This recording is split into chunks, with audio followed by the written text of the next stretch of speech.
ब्रजेश जी, जो जिक्र आप कर रहे थे, जैसे पंकज जी ने भी कहा कि ये फैक्टर रहा जल और जेल का, लेकिन एक फैक्टर और महसूस होता है कि जो अरविंद केजरीवाल कहते रहे कि मुझे और पूरी हमारी पार्टी के वरिष्ठ नेताओं को जेल में डाल दिया, कोविड में काम करने नहीं दिया गया और इसके चलते कुछ उसका असर हुआ कि मैं यमुना साफ नहीं कर पाया।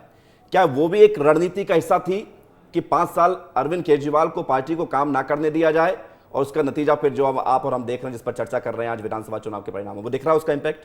विवेक, सबसे बड़ी बात यह है कि ये वाला जो चुनाव है, पिछले हम लोगों ने 3-4 जो भी चुनाव देखे हैं विधानसभा के चुनाव, ये चुनाव बहुत खास है क्योंकि ये चुनाव दिल्ली में हुआ है और दिल्ली में यानी कि सीधा अरविंद केजरीवाल के खिलाफ सारा सिस्टम लड़ा, चुनाव आयोग से उनको लड़ना पड़ा, बीजेपी से लड़ना पड़ा, अपने सहयोगी कांग्रेस से भी लड़ना पड़ा। तो इस कुल मिला के इस पूरे चुनाव में अरविंद केजरीवाल अकेले थे और उनके खिलाफ पूरा सिस्टम था, पूरी सरकार थी, पूरे संगठन थे और उनके सारे सहयोगी लोग भी थे।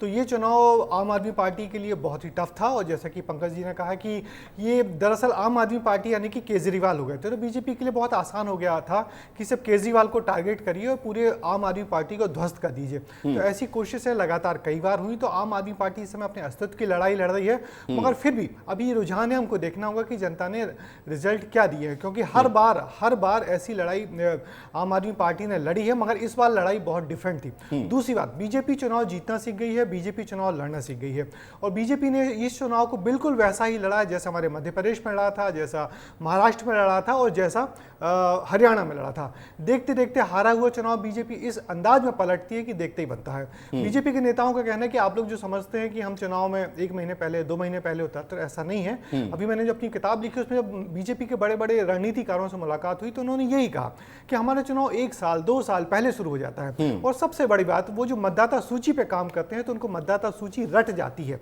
वो मतदाता सूची पर महाराष्ट्र में खूब बवाल हो रहा है, उस पर मैं आऊंगा आपके पास ब्रजेश जी। लेकिन उमेश जी, एक और रणनीति का हिस्सा बनता है, वो हिस्सा होता है आरएसएस का। दिल्ली चुनावों में आरएसएस ने किस तरह से बीजेपी को मजबूत करने के लिए मेहनत की, जरा इस पर भी आप बताइए। जमीनी स्तर पर हर अपने संगठन को सक्रिय किया। आमतौर पर मैं पिछले 30 सालों से दिल्ली में हूँ।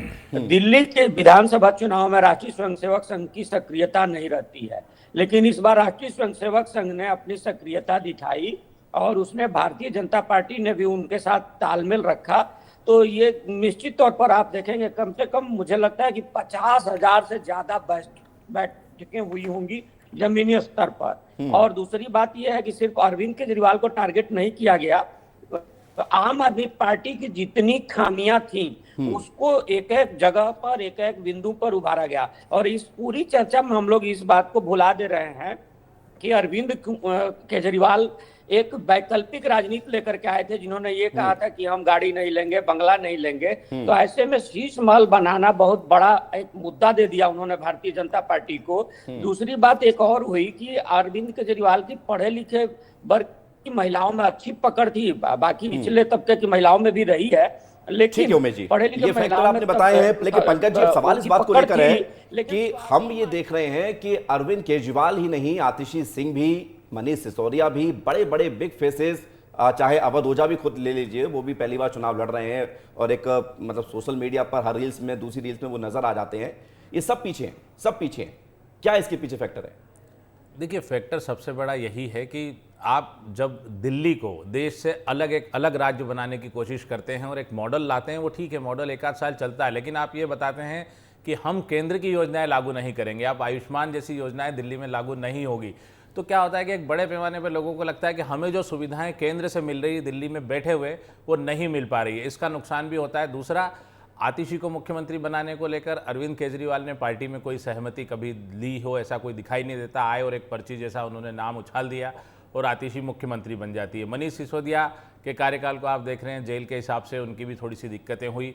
अरविंद केजरीवाल भी उसी तरह की चीज़ों का सामना कर रहे हैं और इससे ज़्यादा 8 विधायक जो आम आदमी पार्टी के हैं, वो वोटिंग के 48 घंटे पहले पार्टी छोड़कर भारतीय जनता पार्टी में शामिल हो जाते हैं। यानी ये पहले से प्लान था, लेकिन उसको मौका भारतीय जनता पार्टी ने अरविंद केजरीवाल को उनको काउंटर करने का भी नहीं दिया। 8 विधायक के जाने के बाद आप समझते हैं कि कुछ न कुछ अंतर तो आता ही है। और सबसे बड़ी बात है कि जो आप फैक्टर बता रहे हैं ये महत्वपूर्ण है। और संतोष ओझा जी, अब बीजेपी क्या विधायकों को खरीदने के लिए 15 करोड़ का ऑफर दे रही है क्या?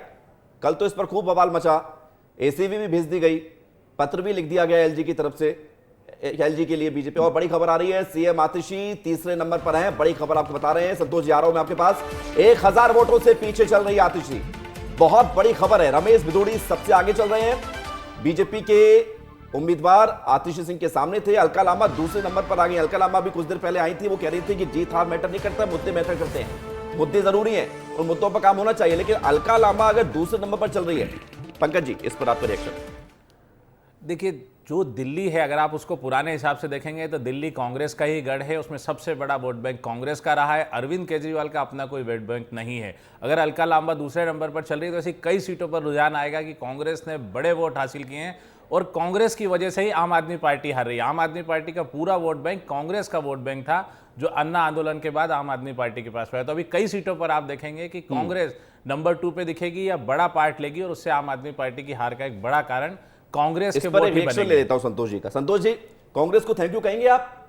क्योंकि कांग्रेस अगर मैदान में है तो वो वोट जो लेकर आ रही है वो आम आदमी पार्टी के लेकर आ रही है।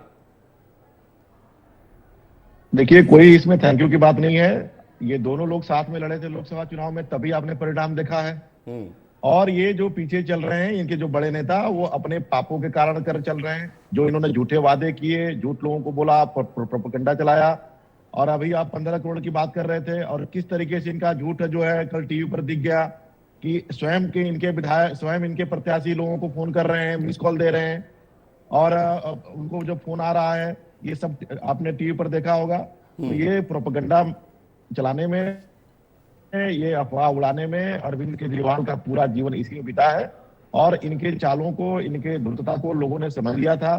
और जिस तरीके से भारतीय जनता पार्टी संकल्प पत्र अपना लेकर के आई, और उन संकल्प पत्रों को लेकर के माननीय प्रधानमंत्री जी स्वयं उन्होंने कहा कि ये मोदी की गारंटी है, ये सारे संकल्प पत्र के जो बातें हैं वो सारी बातें पूरी होंगी। तो ये उसी का परिणाम है, ये आपको रिजल्ट के रूप में दिख रहा है। अरविंद केजरीवाल को लोग समझ चुके हैं। ठीक है संतोष जी, लौट रहा हूं मैं आपके पास। आपने अपनी बात रख दी है कि 15 करोड़ का जो आरोप था वो भी झूठा निकला है, आप कह रहे हैं। हालांकि जांच अभी भी जारी है।